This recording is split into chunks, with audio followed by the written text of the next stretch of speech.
scrolls. Huh. It's not part of the Bible, but it includes a list of the giants, a list of the Nephilim, and Gilgamesh is one of the names that's listed there. So this was a very deliberate, right? This isn't just incidental. And this was in Qumran. Yeah, yeah. And so this is, a millennium later, but they still have Gilgamesh in mind as one of the... So this is right at the turn of the last millennium. There, yeah. Around the time of Jesus. Yeah. And that, of course, was part of why they were so great and so good and so admirable and why they had this secret knowledge.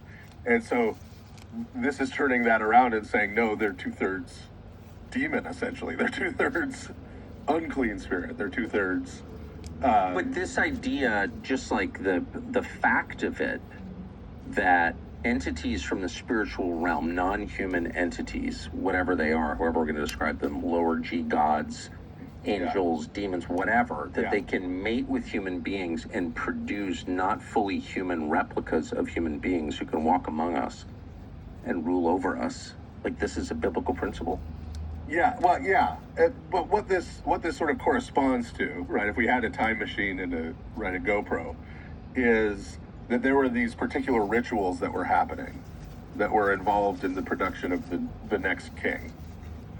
And this happens after the flood, too. And one of the big clues to this that's in the Old Testament is there's this figure who shows up after the flood, after the Exodus, Og, the king of Bashan, who is described as the last of the Rephaim in Scripture. And who exactly the Rephaim were, we sort of weren't sure. The word pops up a few places, other places in the Old Testament. In Isaiah,